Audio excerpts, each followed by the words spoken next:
Amanda, how are you now? Good, and you? Oh, not so bad. Hey, what do you know about Canadian culture? I mean, everything I know I learned from Letterkenny. Do you know what a puck bunny is? Unfortunately, I have been called one before. Do you know what a super soft birthday is? I want nothing more than for you to throw me one. All right, well, if that's the case, it sounds like you know what I'm talking about. And that's what we're going to talk about today on... Can we talk about?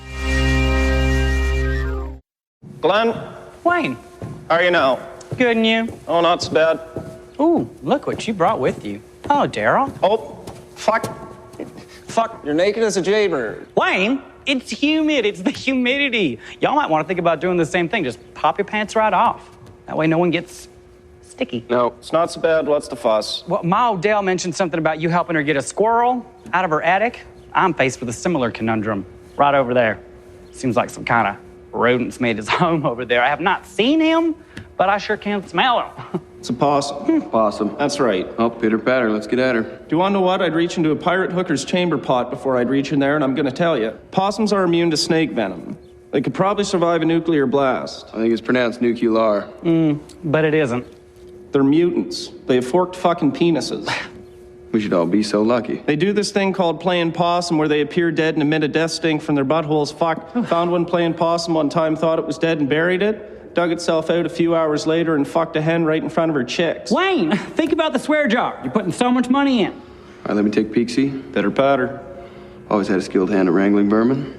Thank you, Daryl. And that doesn't surprise me. No sweat. No sweat in this heat. That is rich. That's funny. Honestly, though, just take off your jumper. I'll hold it for you. You'll crawl up in there. No one gets Glenn? dirty. Glenn? Yes. Let's take about 20% off her up there, all right?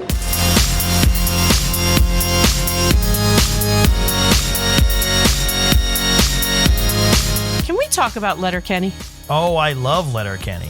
I love all things Canadian. You do? Yeah. Well, you know what's funny? I didn't ever know that there was, let's call it Canadian culture. And I apologize if anyone listening is Canadian. But I now also sort of just love Canadian culture. There is Canadian culture. I would say Letterkenny specific. This might be, and I know I said this about New Girl, this might be the most quotable show ever created. Like, I can quote this show. Even when we just did the introduction, I wanted to say pitter patter. Let's get at her. Because How are you it's now? just, it's something that we used to say when I was a bartender all the time. Me and the other bartenders, but it was just, we all watched it. It was an easy, I mean, I'm diving right in here because I'm excited to talk about it, but it was such an easy show to watch. 25, 26-minute episodes. You could plow through these episodes. Yeah. And it wasn't content heavy, but the dialogue was heavy. So it's like you were forever laughing. Yeah. It's a really good show to watch drunk or high. I'll say that right now. Well, to take a step back, because this is one of the, I want to say in our podcast episode catalog, probably one of the more not mainstream things we've ever talked about. Because I think, Agreed. I don't know if I recognize this is not a mainstream show. In fact, people are probably asking themselves what this show is or what the hell we're talking about. What movie is this? If you like any of our other recommendations, watch the show. If you like the things that we watch the show, because it's along the New Girl line with, I mean, like it fits all of the things we've talked about. Yeah. Well, highly recommend. So to give some context to sort of like, you know, like tiptoe into the water here, this began as a web series on YouTube called Letterkenny Problems. And correct me if any details I'm getting wrong here, Amanda. Yeah, it was a YouTube series that sort of riffed on some of like the deeper Canadian culture, the, you know, of his small town. He lived in a crazy small town in Canada. Yeah. And I will say the word alliteration. I think what was key to their success was just the scripts and their play on words and just their playing around with the English language as a whole. Like all their phrases. I mean, I had to look stuff up always. I have to watch the show with subtitles on because I can't keep up. They speak so quickly. And it's just, there's a certain rhythm to the way they speak back and forth in conversation. Their cadence is wild. Yeah. It's like, you feel like it's slow, but it's not slow. It's really fast. Yeah. And I think one of my favorite things of this show is that fast talk. I know your wife and I talked about this in Gilmore Girls. A lot of people didn't like the show originally because they felt like they spoke too fast and they were missing jokes and they were missing everything. 100% can see people saying this about this show, similar to Dairy Girls, which we haven't done yet. But a lot of people are like, I want to like it. I just can't understand it. But with Letterkenny, I don't know if you feel this way. It's like I have to warm up. Once I'm like 2 or 3 episodes in, I'm locked in, baby. Yeah. I'm in.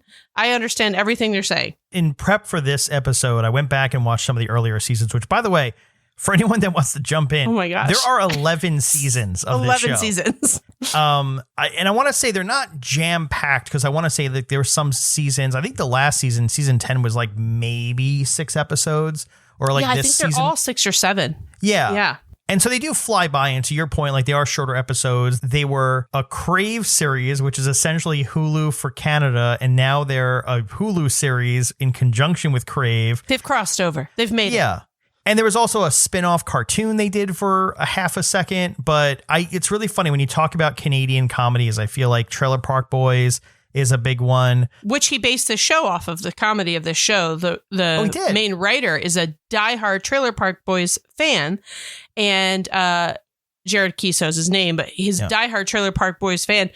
So much so that the one guy from Trailer Park Boys actually helped write and direct some of these episodes. Oh, I didn't know that. He's the guy that plays the Amish guy. Yes. You know, the episode. Yeah, that's him. That's a Trailer Park Boys guy. Oh, that's the husband of Anita Dick. Yes, Anita Dick. That's like the best. The Lost Dick daughter. Yeah. The writer of this show is a huge Trailer Park Boys fan, and a lot of people are like, it feels like Trailer Park Boys, and he's like, good. That's what I was going for. What's funny is, and I've seen like a season or 2 of Trailer Park Boys. I didn't get that far into it, but I gotta say, I don't compare it that much to Trailer Park Boys. I don't think they're that similar, because I think the comedy in Letterkenny, what makes it funny, it's all on paper, right? I think it's very much in the script. Like if you read a script of Letterkenny, it's all about the pitter patter, if you will. Like it is about the way they speak back and forth. It's their personalities. And we've talked about this. It's kind of funny because it's very similar to the town you live in, which is it is a small hick town where everyone is super progressive and kind, and the opposite of what you think of like some like backwards hick town being. They are absolutely not conservative. Yeah. They are very progressive, and they are just literally men of the earth, you know, like they're farmers or you know, skids, as you will, which is the local, you know, druggies. I don't know what's the, I got to find the American comparison names to things for this show. Hicks, I mean, the Hicks is, I don't know what you would call the skids either, because they're just like a world of their own. I don't know. But the point of like the way that the characters are written is, I feel like everybody's so feel good. Even when they're like the worst character, you don't hate them. You can't hate any of these characters. Yeah. McMurray? There's so many characters, though. There's so many. Well, because even talking about it, I'm like, all right, I'm trying to play this for an audience of people that have never seen the show, and it's essentially impossible. So I'll say this. Just stop here. Go watch the show. It's amazingly funny. Just watch, like, even if you watch a little bit of it, but just go watch it. The show is written and created by 2 guys, right? It's Jared Keeso, who plays the main character, Wayne. Wayne, yes. And then Jacob Tierney, who plays Glenn, who is my favorite character on the show. Who is incredibly hilarious. He's a flamboyantly gay pastor. Right. Well, he's a pastor at first, and then he has like then he's a waitress. Then he's like incredible. But he's also not technically gay. You don't know that he is. Yes. Right. There's like, it's one of those things where they hint so hard at it, but he never comes out and says it. He has a girlfriend in the beginning of the show. Remember, he's like, hi, Wayne. Hi, Wayne. Like I was just telling you, that the episodes are short, really easy to digest, but so much is packed into them as far as dialogues and jokes go. Yeah. That if you're the type of person that you just like to laugh, even if you just want to laugh like every 2 minutes in a show, you're going to do that in this show. Yeah. And that's the thing. Going back to it, like the characters' personalities, everyone is super likable. Everyone has a kind heart. You kind of love these characters, and they're all these people of just like this small little town. And anytime some outsider comes in and tries to rustle up things, right, or cause trouble, they all band together. Everyone from like the farmers with like the skids, like literally the kids who dress up like they're characters out of a Clockwork. Heads. Yeah, like they're literally dressed in like the outfits from a Clockwork Orange, and then like break dance in the parking lot of the dollar store.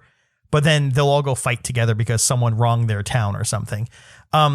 I have to mention this right now because I can't hold it in any longer. Is this the fun fact that I'm going to be so excited about? This is the fun fact. So okay. For context, here at Gotham West Studios, we have one of our cousin sister podcast, if you will, one of our partner podcasts that come through the Gotham West Studios doors named Lyrics for Lunch, which, by the way, plug for them, highly recommend it.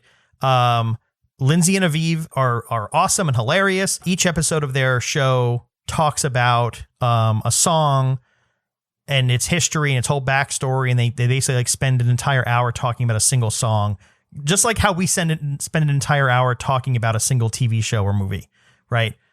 They will go that like the deep story of something. And I think it was their episode about Jennifer Lopez. I think that's the episode. But Aviv brought up this movie from my childhood that I had completely forgotten about. And I don't know, maybe it'll blow you away. It's a 1993 movie called Josh and Sam. Does this ring a bell to you at all? I'm looking it up now. Okay. By the way, this movie has a ton of like characters. Oh my God, look at this cast. Yeah. Has Martha Plimpton, Chris Penn was in it. Jake Gyllenhaal is in it somewhere. Oh my God. Is this movie ringing a bell as you're seeing this? I totally remember this. Okay. This is the movie where they steal the car after yes. they go on a road trip. Okay, yes. Yeah, so it's about two brothers. One brother, the younger one, thinks he's a robot. He's convinced that he's a robot, that he's an android. And the two kids run away from home, steal a car, go on a road trip. Right. Oh my Which God. when you're a this kid. is like on the peripheral. Like I couldn't tell you any of this, but I totally remember this movie. By the way, once I refound this out of this tidbit, I ended up again. I'm like, I have to watch this with my kids. This was like one of my favorite movies.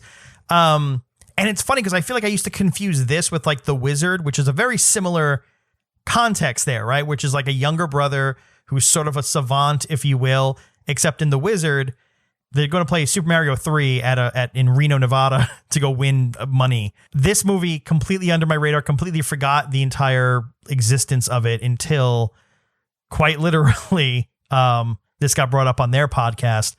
But the important part here is that the older brother, Josh, is Jacob Tierney. Jacob Tierney, who's the co-creator of Letterkenny and Glenn. Oh my God. Oh, this cast is insane. I know. Pete from Pete and Pete. Yeah. Are you kidding me? Yeah. I was also Jake Gyllenhaal. I was trying to figure out if it's a Canadian movie, but the whole point is the kids steal a car to go to Canada. So I don't blame them. Yeah. Anyway, 1993 movie. That's a good fun fact. I love my fun facts. That was a really good fun fact. But what's funny too is like Letterkenny feels like it's in its own like little bubble, right? There's no one in it that I'm like, oh, I remember them from this or that, right? They're all, and it's really funny too. Like you see people in this and their characters, you're like, oh, these guys should definitely be in more things. They'd be fun. Which, granted, some of them are. They're typically like other Canadian TV shows or movies that they show up in. But it was really interesting to see. I'm like, oh my God, Jacob Tierney was from my childhood. We grew up together. That's incredible. I would never have gotten that. There's no universe. Yeah. I still can't get over the fact that Uncle Rico is Jennifer Coolidge's husband in White Lotus. I'm telling everyone I know about that. And I'm like, have you listened to my episode yet? Okay, fine. Let me tell you. Yeah. But something I did kind of know before watching the show is like, I don't know if Staten Island's big on hockey bros, but at my high school, a lot of my friends played hockey, but they weren't hockey bros because it wasn't really a school team. But but hockey was a very big part of growing up in my childhood, and I loved hockey, still love hockey. But I did have later on in life guys that were straight up hockey bros in college. And so I knew a lot of the lingo and had never really been able to apply it to real life until Letterkenny, because it truly is a different dialect. It is a different world. Yeah. I remember I went on a date once with a guy that played hockey for a college, and I got called a puck bunny relentless. I was like, what the fuck is a puck bunny? Like, if there's one thing I'm not, anything that has the word bunny in it. Yeah. And I did not know what it meant. And once you learn all those things, I was like, oh my God. And the way that this show just takes that vernacular and brings it like 500 notches up. What are the two kids? It's Riley and what's the other kid's name? Jonesy. Riley and Jonesy. Yeah. Actually, Riley, who plays Riley, his dad's an actual NHL hockey player. Is he really? He played on the Blackhawks and the Oilers. Wow. Yeah. His name is Dylan Playfair. Yeah. And his dad's Jim Playfair, former NHL player. Okay. And it's so funny that you say that, because right underneath it in the notes it says, doesn't everybody's dad in Canada play for the NHL? So eventually, you're not wrong. Yeah. We got to run to the cast really quick, because I feel Please like do. there's 900 of them. Yes. Oh, I know. Okay, we're just gonna hit the highlights, if you will. So first and foremost, there is Jared Kiso, who's the main character, who's Wayne, who I don't know how to describe him, but it's also funny too because he's very reminiscent of like anyone in your neighborhood I've kind of run into. I'm like, I've met a Wayne, or a combination of people that kind of combine to be a Wayne, which is the toughest guy in Letterkenny, but also a big old softy who loves dogs. He loves his dog. I mean, What's sign his dog's me up. name? Oh, I don't remember his dog's name, but every single opening scene, he's carrying a dog and holding a dog. Yeah. It's just so sweet. He loves him so much. His sister Katie, played by Michelle Milot, who I have no idea how this girl has not been She's in more incredible. things. She's gorgeous. Yeah. She looks like ethereal. She should be playing like a supernatural being in like an AI movie, like the super hot lady.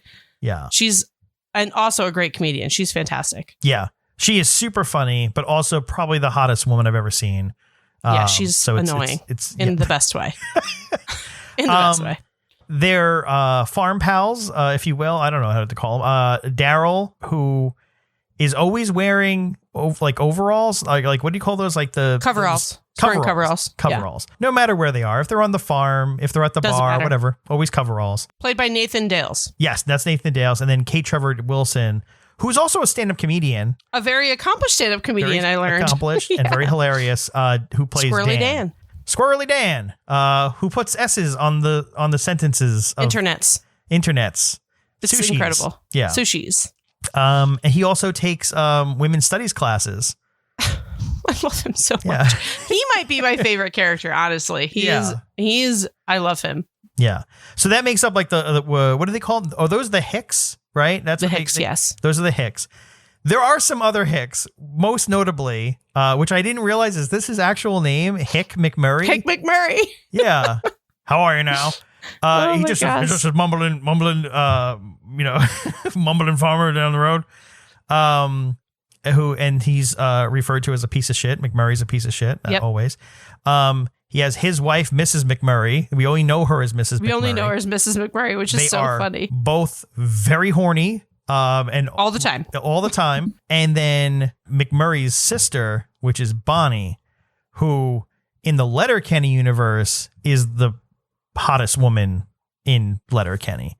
Because Yes. every time she enters a room, everything goes slow motion. Everyone goes Bonnie McMurray and fawns over her. Who she's also hilarious. I follow her on TikTok and she is hilarious in Ooh, I'm like, going to just have to. Her, and I'm going to get to him in a second, but one of the skids is also on TikTok and also hilarious, which I could just go there. So the skids, and it's really funny because there was another one in there, and I forget his name, and he disappeared around the third-ish season. But you have Stuart. Played by Tyler Who's Johnston. apparently a very accomplished actor. He's been nominated for a bunch of Academy Awards for other work he's done. Really? Yeah, he's, I think, perfection at a methed out goth kid in Canada. They are very serious meth heads. And then this is the guy on TikTok that I recommend following, Rolled, played by Evan Stern. He's so funny. Who's most of his lines is him just saying "sturt," like the whole show, all 11 seasons. Those are the skids. If those are the skids. right? Did I miss? I mean, there's there's a couple more. Yeah. And did you know that a lot of the cast is also the crew? Really? Yeah, I was watching some TikToks this morning, like, doing my research. Yeah. That's what I can call it when I get to watch TV and movies for hours. And they're like, yeah, the boom guy is one of the background skids and he doesn't talk, but he's like the main boom guy. I was like, that is incredible. Yeah. Well, that's the thing too, is like, even like seeing some of the behind the scenes stuff with the show and how they film it and where they film it. Ironically enough, and no show has done this better. I feel like other shows have, but in one of the earlier seasons, there's a bar in town they all go to called a Modine's, and who the bartender or owner there is Gail. Gail is incredible. She is. Gail's lines are incredible. But what Gail literally just like gyrates her hips while she's played talking. by Lisa Codrington, who is like her character. Yeah. To me is the most quotable. Like I've always been called like an inappropriate bartender. Yeah. I can get away with saying shit that I should not say.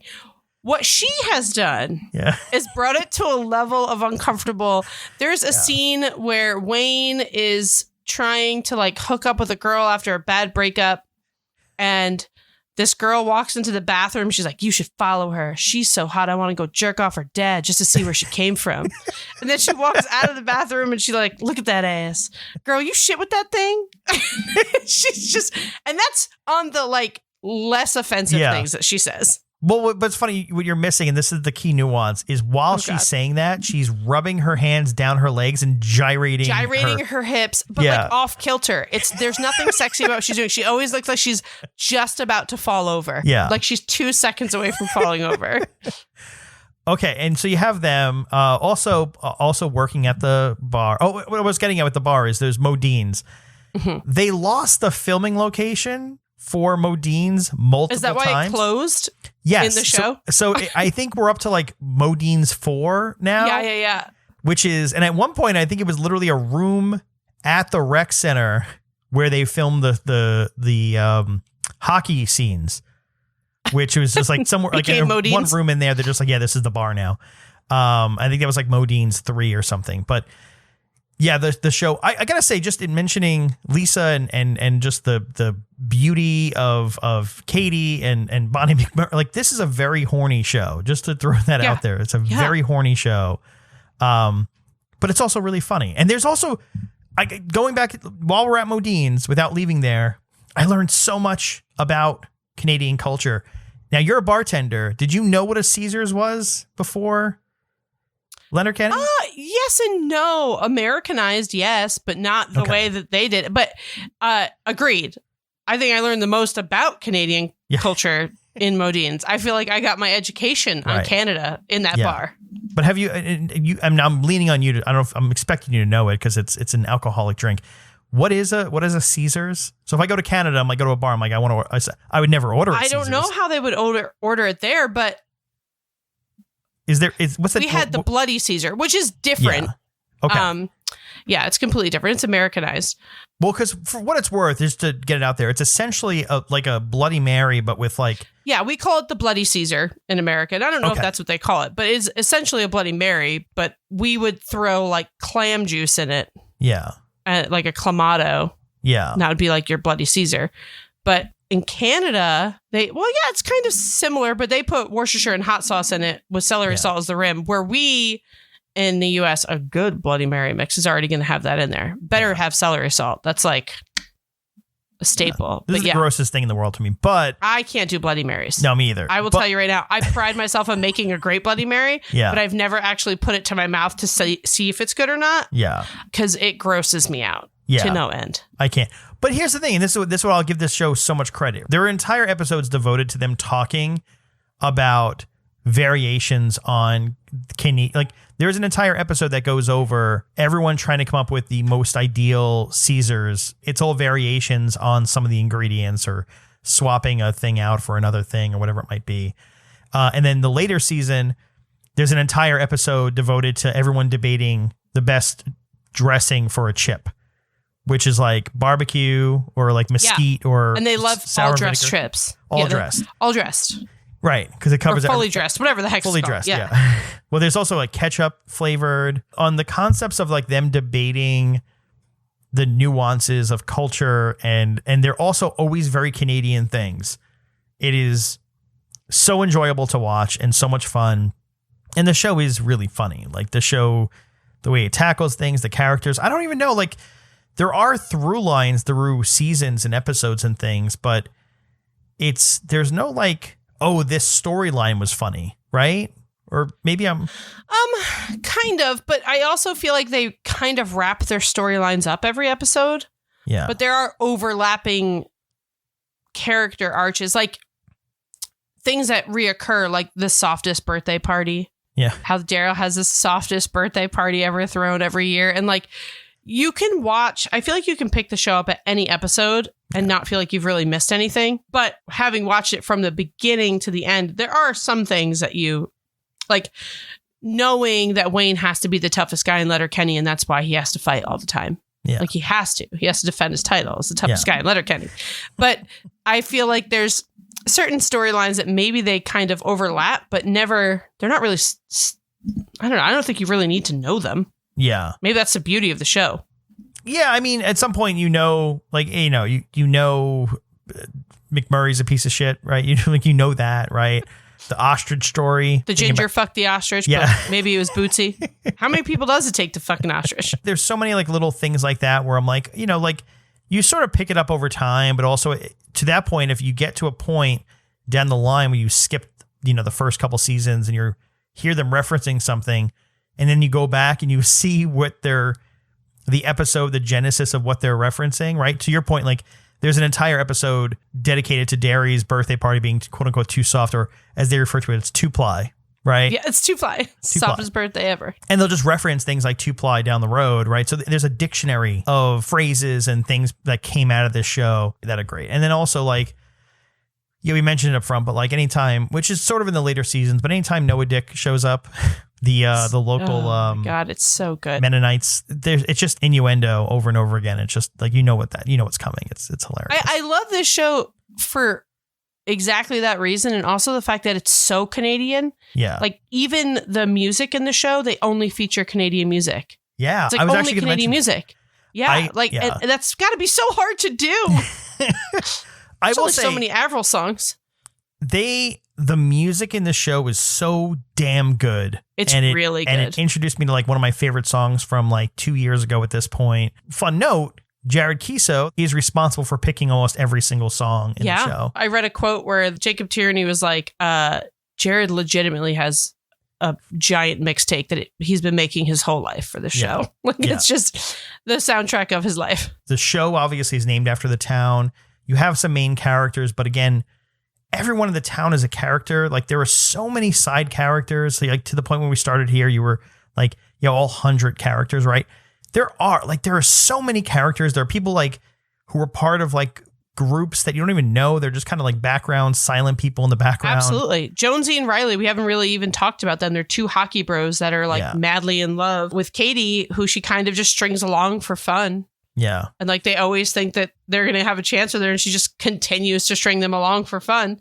And they're side characters who are in almost every episode, even if they're in for 3 seconds. The best part is the fact that they have a top off Jeep Wrangler and they just constantly pull in like the biggest douches in America or Canada. Yeah. But there's so many of those side characters who just, even the coach, the hockey coach. Yeah, it's fucking hilarious hilarious one-liners. But you only see him every couple episodes, but he's a character you see throughout the entire show. Yeah. And there's only been a few people that have like sort of left the show. Like Devin, who was one of the skids. It was like there were sort of like 3 skids, and then that sort of got dwindled down. He left the show, and there's still like there hasn't really ever been an answer. I don't think I've seen one as to why he actually left, aside from like he just wanted to leave the show.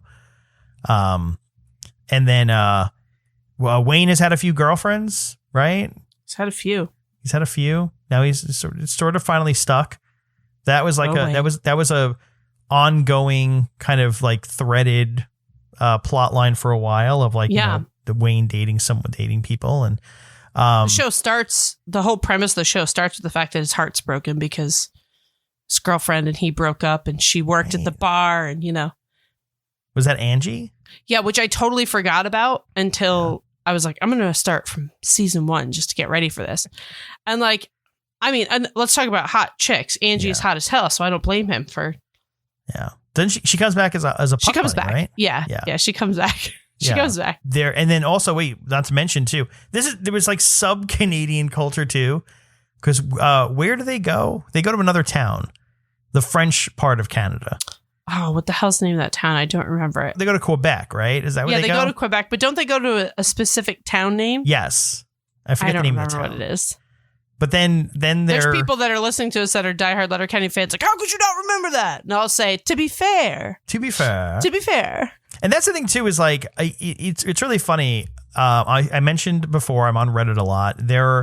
The culture and like the, unexpected Letterkenny that comes up in people saying things, people responding to comments. Someone says, to be fair. And then people start singing to be fair in the comments.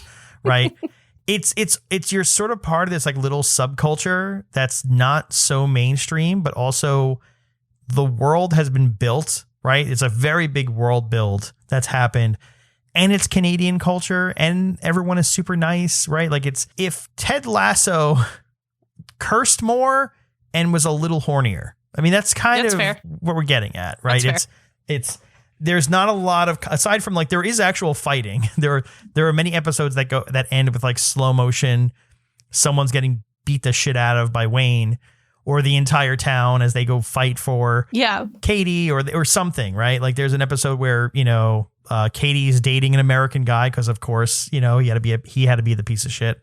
And everyone sort of has a bad feeling about him. They catch him cheating. And then the entire town comes out to beat up him, to kick his ass, and his buddies.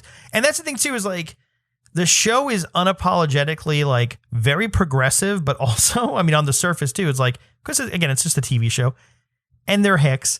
They solve most of their problems just by going out and fighting, right? That's the, and I didn't realize this. And going back in one of the early episodes, there were two like, again, little side characters. There's a Joint Boy and Tyson, right? And I didn't realize this, but I think it's Tyson, like starts off one of the earlier episodes of like him and Wayne are fighting.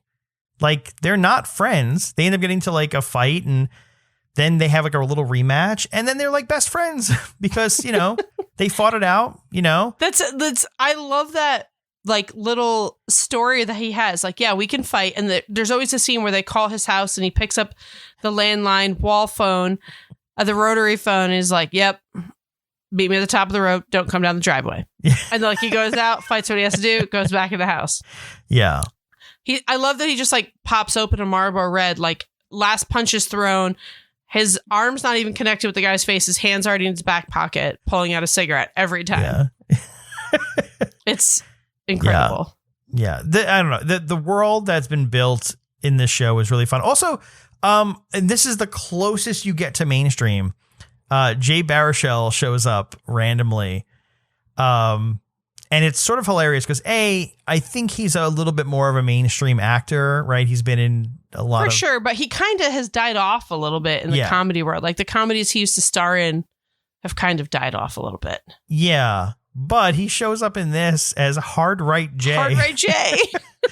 Just as super, like literally, and that's the thing. They don't like, they get rid of him real quick. Like, I mean, obviously he's a flash in the pan. Yeah, but just the way they even handle him. And then there's also, and again, it's all these like little Canadian culture things. There's the natives. Yeah, when Angie is like talking about the episode where she's talking to them about the cook-off that she's going to have at the res and all the food she's going to make. And yeah, I don't know.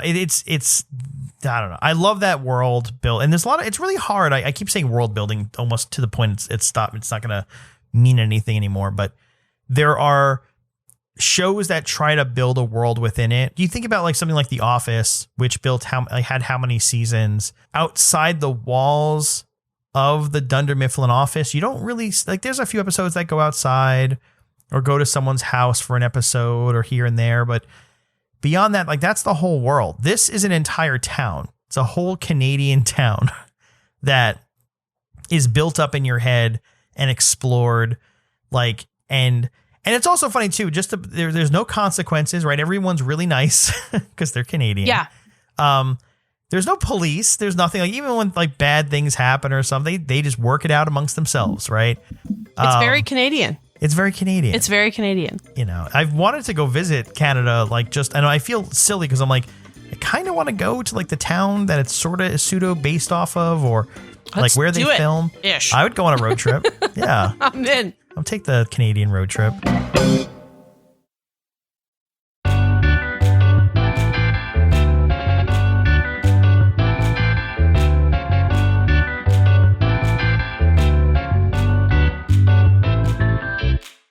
Something else that I didn't notice until kind of doing the rewatch to get ready for this is they do a really good job at poking fun at American pop culture. Oh, absolutely. And it's not overtly in your face, but like, don't they make fun of America's Got Talent? Yeah. They make fun of LA. When you go to LA, they make fun of Shark Tank. They make fun of their ability to make fun of America and American pop culture. It doesn't feel like they're making fun of it. It feels like they like really love it. Yeah. But you know damn well what they're doing. Yeah, absolutely. As they should. Yeah. Yeah. And that's the thing. Well, like everything, like to your point, like you mentioned, like they parody Shark Tank, and that's like in an episode where they have like a little bit of like inheritance money and can like invest in something, and everyone comes around and pitches their ideas for what they should spend their investment money on. And yeah, it is absolutely parodying Shark Tank, or like, you know, like, but it's even the way they do that, where it's everything they do is very like, if there's a concept for something, it's rinse and repeat, right? Where it's just like, we're going to go through and everyone has to present their ideas and pitch it to us. And they go around and it's a pitch followed by a pitch followed by like they do it in a way where if it's any other show, it's like, all right, now you're being lazy and you're not, you know, like, but like the simplicity of how they put that stuff together is really admirable, because you can see they put so much effort into the dialogue, into like the nuanced humor inside of stuff, that the simplicity is part of it, right? It's the world building, the way everyone stands in a scene, like the way everything is filmed, like the framing of everything. Yeah. Especially the scenes where it's Daryl, Squirrely Dan, Wayne, and Katie. Yeah. They're in the exact same spot doing the exact same thing every single time. Yeah. And that's a good chunk of the beginning of every episode. You know what I mean? Like that's where it is. And then you have, you know, the Wayne soliloquy. Yeah. That you get for a minute or two. Sometimes someone else pops in. Yeah. But I think that they do like I don't know if it's so much intentional, but for me, I'm paying attention more to every single word that's said because I don't want to miss anything. Yeah. And while everything is so simple, I remember reading a little blurb that said that while Jared was the main writer of the show, they had people that would write on the show and they'd say, here's a topic, go write 400 jokes each on this topic. We're looking for quality, not quantity. Just give us everything you have. And it's so funny because you can feel that, right? Like you can feel that they just fire them off. Yeah. But for me, they always land. It's not like a bunch of filler jokes. It's about, you know, they push the narrative forward. Yeah, and that's ridiculously. The episodes are jam-packed because, again, they use alliteration and they use just it's the way they play with the English language that is really tight. But also, like the other one that's coming to mind too is like they had like a Christmas episode where everyone's, I think it's is everyone giving Wayne a gift, or is Wayne giving everyone their gifts? I think it's I don't remember. I forget.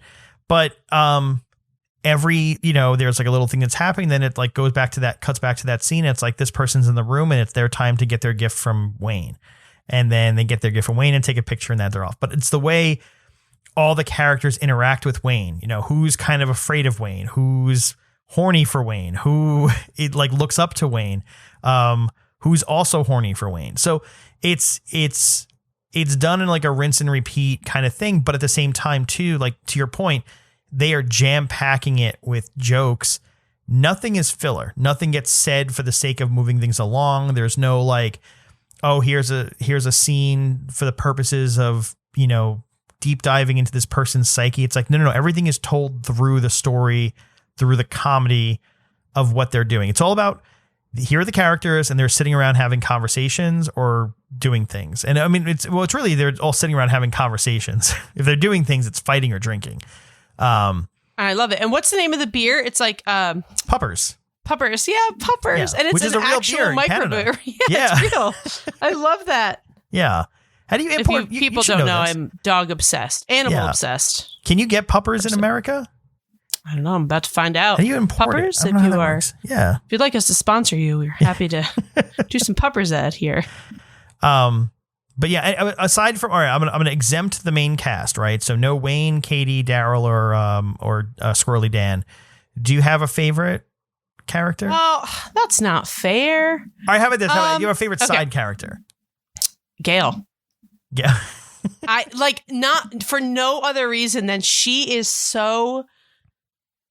It is hard to offend me. For those that know me in the non-podcast world, I am the inappropriate person at all times. Yeah. If there's something you shouldn't say, I'm going to say it. Yeah. And Gail takes that. I remember the first time watching it, I was almost shocked. I was like, oh my God. Yeah. This woman is disgusting in the very best way possible. Like, I was grossed out by her. Yeah.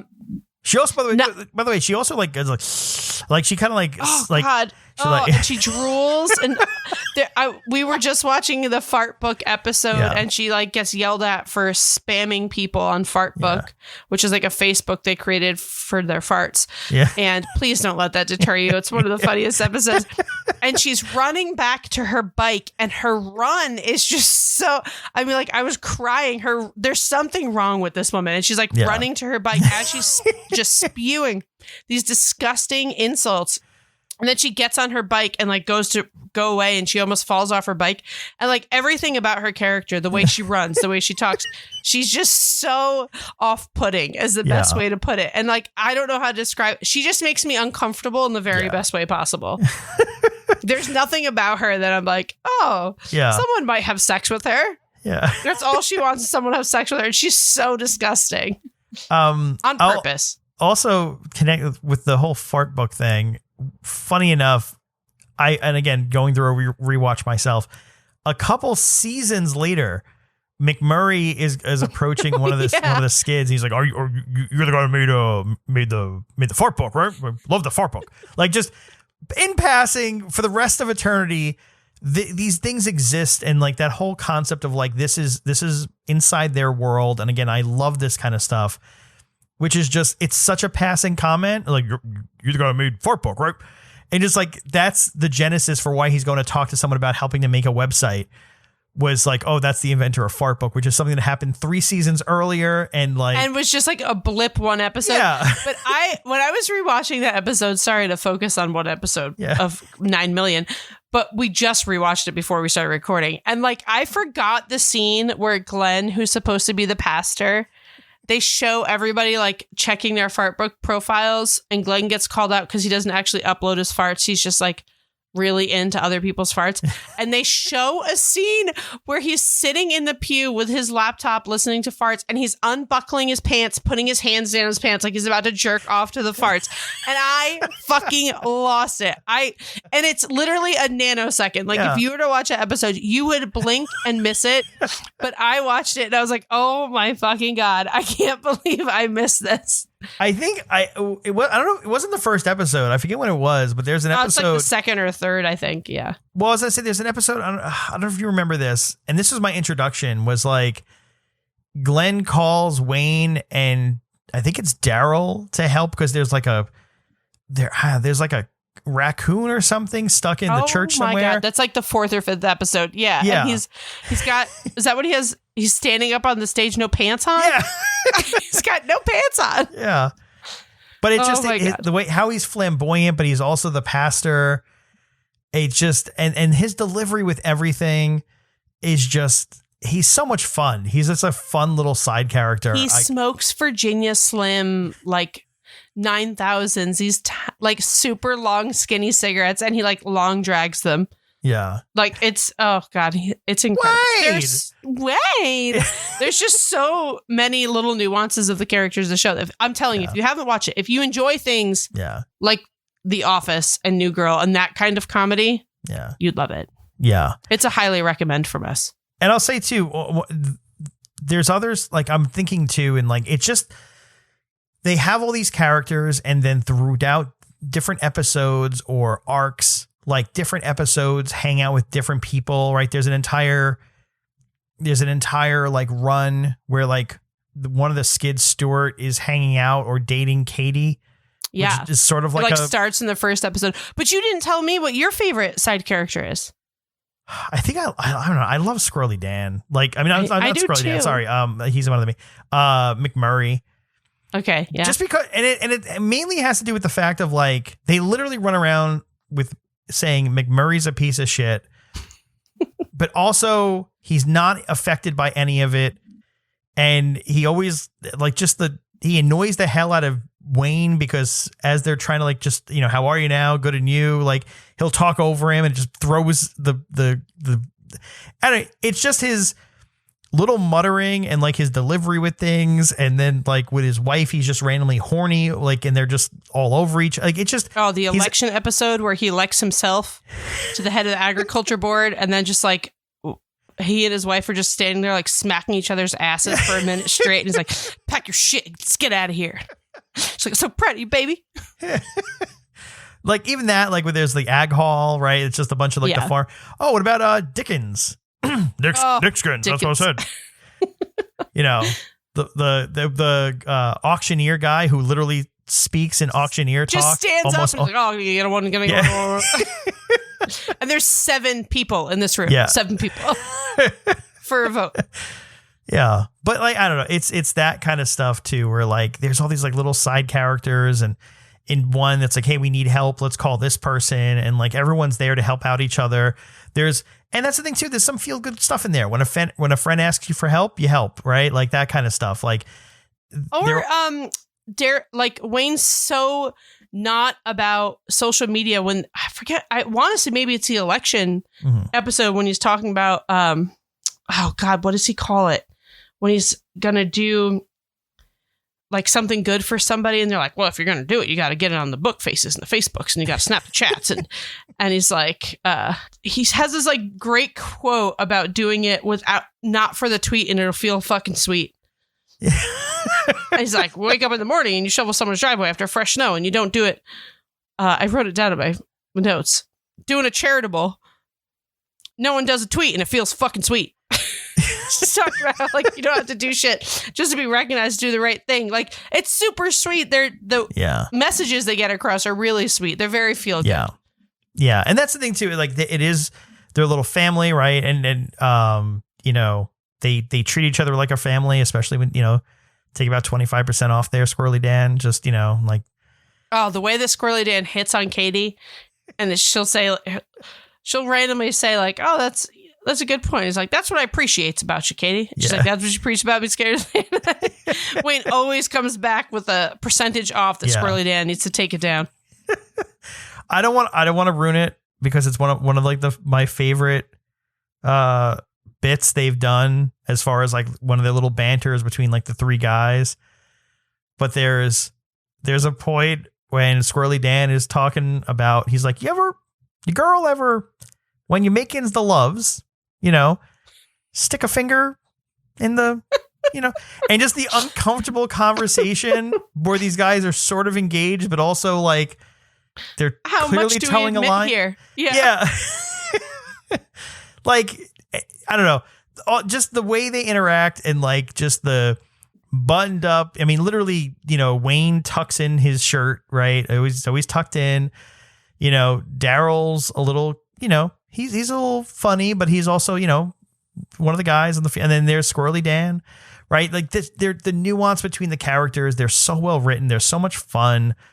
And then just the whole rest of the town. I mean, this came out of a web series on YouTube of them, like literally just like, I think it was just Daryl and Wayne, right? It was just the 2 of them and that was it. Yeah. And it was just to poke fun at his hometown of Yeah. a name in Canada that I don't remember. But like, even like, it was just their little alliterations, right? Like, talking about, bouncing, it just the words bouncing back and forth or going down the alphabet of like things or. It's Listowel. Listowel. Listowel? Listowel. Listowel. Something of that. Canada. It's in the middle of Southern Ontario. But like, and it's hard to even describe what it is they're doing in these scenes. But the whole point is, I got to give them so much credit because, anyone who's like, oh, this was a web series and then we got ordered to like make an actual like real TV show. That sounds like a death knell. That sounds like, oh, they're gonna mess this up so bad. Like no one translates it. They killed it. They figured out a way to build an entire world, an entire town around like this initial premise and create all these little side characters. And that's the thing. Like knowing more about the behind the scenes about how like, how much people are involved with the actual making of the show, not just being on the show, it shines through. I don't know. They look like they're having so much fun. The fun shines through. It's a great show. I highly recommend it. Again, it's a hornier, Canadianer, Ted Lasso. If Ted Lasso would punch people in the face.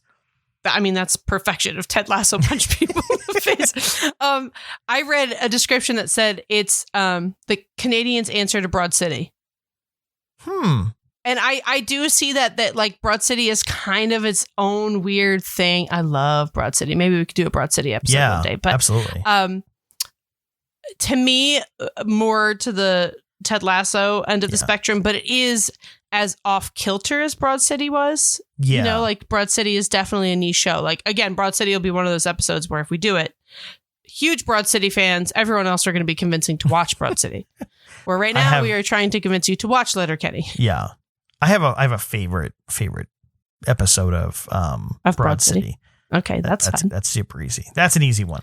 Well, we didn't talk about Shoresy. Oh yeah. Well, I haven't seen it yet. Have you? No, I've watched a couple episodes. Shoresy essentially is a spin-off of Letterkenny, where Shoresy is just the hockiest hockey bro of all the hockey bros and is played by the same guy that plays Wayne. Yeah. Right, it's the same show. Yeah. And people seem to love it. It's not like a huge spin-off, right? Like it's just like a little 6-7 episode type situation. I don't know. I mean, I don't know how far it's going to go, but yeah, essentially he was this character that he would talk in a high-pitched voice, very much different than his character. You never on saw Letterkenny. his face. Yeah, you never saw his face. And his entire quip was just he would say "fuck you," whoever, and then like make fun of their moms or whatever. Fuck you, Shoresy. Yeah. And just have like banter back and forth. And again, he was always like in a toilet, literally standing upside down and like doing a handstand. Don't we see him like the first season? He's in the shower upside down in a handstand, getting like just water straight into his balls and asshole. Yes. Okay. Yeah. Give your balls a tug. That's another Letterkenny line. But yeah, they spun it off, and then it's the first time you ever actually see his face is in the new show. It's a longer haired Wayne missing a tooth. Who Perfect actually hockey guy. Jared Kiso was a hockey player. Mm-hmm. Yeah. I mean, he's Canadian. Again, everyone was a hockey player at some point. Like Will Arnett, hockey player. But yeah, honestly, if you haven't seen the show and you've stuck in this long, give it a whirl. Tell us what you think. But also, if you did see it or know it, I mean, you're on the same page. I don't think I've ever met anyone who knows the show, and it's really exciting when you find someone else who likes the show. Like I just randomly, like a friend from high school posted on her Instagram, she just goes, "McMurray's a piece of shit," and I was like, oh my god, you too? You like it, Letterkenny? It's so good. My fiance's watched a couple episodes here and there, but not too long ago, his one brother's like, "You have got to watch the golf course geese episode of Letterkenny. You would love it." And for those that don't know, my fiance is a golf pro, so when we watched it, it was like, I loved watching him fall in love with it. Like he just saw that one episode and he was like, when you watch someone watch a show that you love so much, which is why I think I've rewatched the first couple episodes of Letterkenny so many times because I'm rewatching it with the people I tell to watch it. Yeah. His like eyes lit up and he was like, "Oh my God, this is incredible." And I was like, "Oh my God, he loves it." And that's another episode too. That's a perfect example of the way they interact the characters, right? Because the entire premise is the golf club is trying to kill too the many geese. Yeah, Too many geese, so they're trying to kill the geese. And then is it McMurray who comes to them, or they go to McMurray? I don't remember, but I feel like it's McMurray comes to them, it could be vice versa. But they're like, no, you can't kill the geese. Right. We'll take care of them. You can't kill Canadian geese. Don't kill Canadian geese. Yeah. You want to kill Canadian geese, you kill us. Kill Canada. But they enlist each other's help. They're like, hey, you got to come down to the golf club. They're trying to kill the Canadian geese. It's a real problem on golf courses too, which makes me laugh so hard. Is because I was a beer cart girl for a very long time, and when the geese would come out, like the course is just covered in geese shit, and you can't go anywhere, and golfers can't find their golf balls, and like I'm always going to be team geese, like I'm always going to be on team of the animals. But then I know it is a real problem on golf courses, so I get it. I'll mention too, and because I just was reading through some of the episode synopses, because again, the vernacular of the show is on a level of its own, but like, D-gens from upcountry. Oh my God. The D-gens from upcountry. Like, they're going to love us.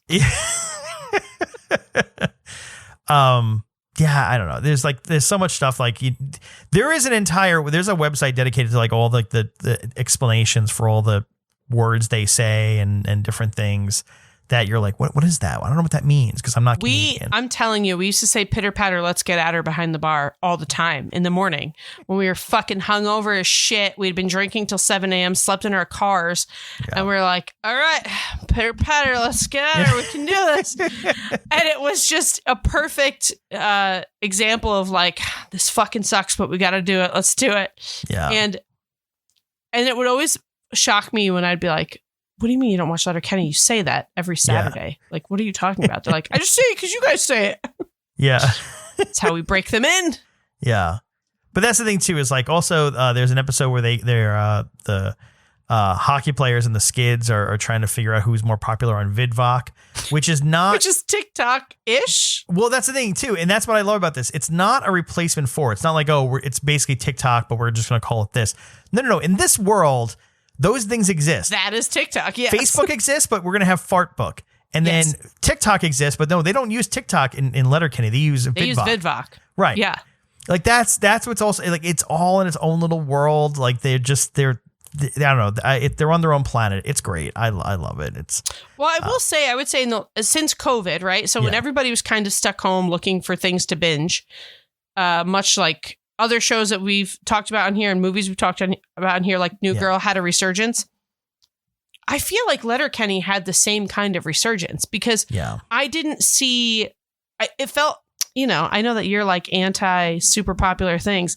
So you probably felt real cool and niche that you like Letterkenny. Yeah. I did too. I felt real cool that I like this like underground comedian, based show that like only people that love comedy really like it. Yeah. And now so many people that I talk to, like, I fucking love Letterkenny. Yeah. I'm like, you? Yeah. Really, you? Where'd you find this? Where did you? Yeah, you're not cool. How do you know about Letterkenny? So I really do feel like, which is great. I'm glad that it's getting more views and more watches. But jump on it now because I feel like it's what 11th season is coming out or has come out. Well, the 11th season's out now. I was going to say, too, I haven't watched it. What's interesting about it too is the show used to come out essentially it would have 2 seasons a year, right? So there'd be like an early in the year season, and then like around Christmas they'd release. They tend to always release a season on Christmas. They used to release another season midway through the year, up until around the pandemic, and now they're just releasing new seasons on Christmas Day, right? So season 6 was released on Christmas 2018. Then season 7 was October of 2019, and then in Christmas 2019 you get the 8th season, but then the 9th season didn't come out until the following Christmas, which was 2020. Then season 10 in 2021, and then season 11, which just came out in Christmas 2022. Yeah, I haven't watched season 11 yet. Yeah, but it's good. I kind of want to start now that I've started from the beginning to do this research. I want to keep going. Yeah, I want to keep going. I want to relive season 5. I feel like is one of my favorite seasons, so I want to get there. Which is what happens in that season? Let's see. I don't know, but like when I was writing in my notes, it was like season 5, it's your favorite. And I don't even remember what episodes it was, but I must have been going through the episode list. Yeah. But I also feel like I'm not great at that. Like when we were talking about New Girl and you're like, what season was that? And I don't know because the binge world, and that's true. Like the binge world has ruined that for me. Yeah. I don't even know when season 2 ends and season 3 starts. I'm halfway through a bag of Doritos. I don't know what's happened. I just know that we're going to keep going. Yeah. And I think that's definitely happened. Season 5 is when Hard Right J comes in and they've got the spelling bee, and that's the finale is the Baka Biche, when the Hicks and the hockey players go to Quebec. So I think that's one of my favorite seasons. Yeah. I really like season 3. I think that's one of the strongest seasons. That's when you get... I'm looking at the season 2 lineup, and you might be right. Modine's 2 episode is incredible. The Haunting of Modine's 2 might be one of the best episodes ever made. It's so good. And that's the other thing too. They have specials, right? There's a St. Patrick's Day special, which was great. Their Halloween special was also great. They have an Easter special. They do cover, I feel like they cover like one holiday and then that's it. They'll do a special for a holiday. It's not like they have a Christmas special every year. Like, Bob's Burgers does Thanksgiving every year now, right? That's their thing. This show, just like there's a Valentine's Day episode, the speed dating episode, which was their Valentine's Day special. Day, yeah. That was hilarious. The show is just, it's done really well. And going back to something I was saying earlier too, there was an episode I just rewatched. I think it was called Relationships. It was in season 2, and where Katie gets her brother Wayne to work with like also kind of a parody of an American thing, like one of those like reality shows where there's like someone to find you love, right? Like, I feel like that's a TV show on Bravo.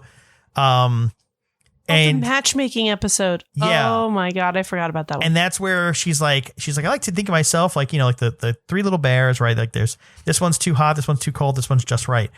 And that's exactly how they set it up. And then he goes on the date with the first one, and she is abrasive and just like over the top. And then he just picks up the phone. He goes, this one's too hard. And he goes on the second date and he meets up with her. And then she's literally like a school teacher. She's like, we give the kids hugs. And he's like, I think, and just, he's not with that whatsoever. And he picks up the phone. He's like, this one's too soft, and like, where it's going, right? What pattern it's following, but you're just like, no, but it's the way it's set up and the way it's going. It's one of those shows to the point of like it being like sort of a pandemic show where people can really get into it and like can binge it. It's one of those shows where you can relax. You don't have to think too hard. The show sets it up.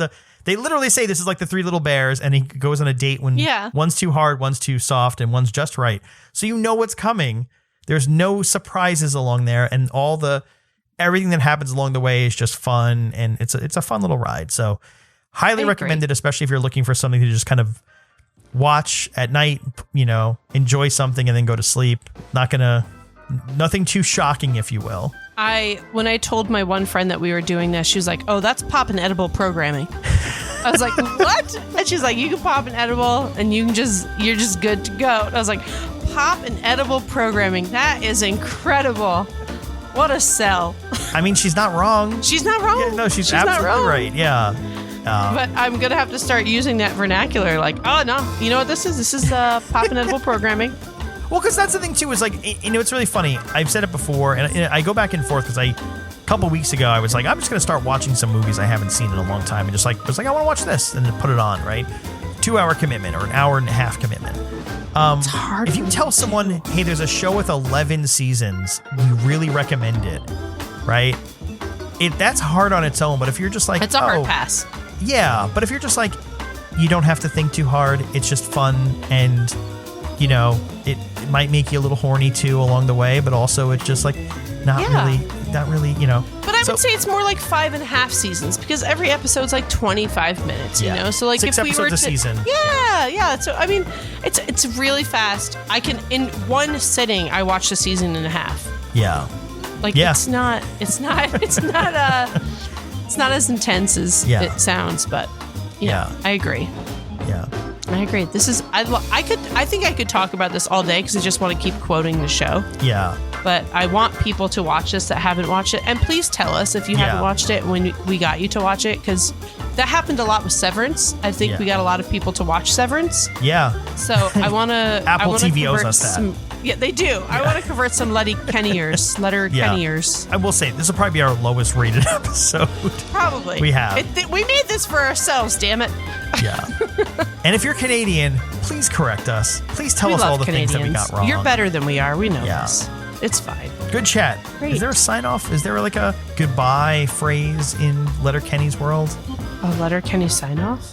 I know there's like a how are you now? Good on you.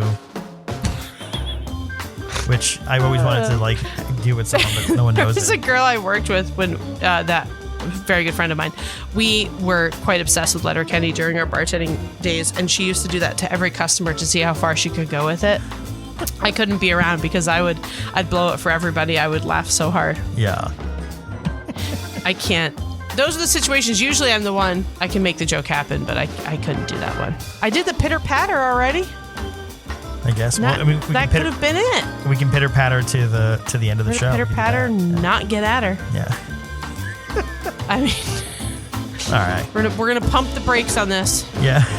Pump the brakes. All right. Brakes. All right. That's enough. Bye, guys. Bye.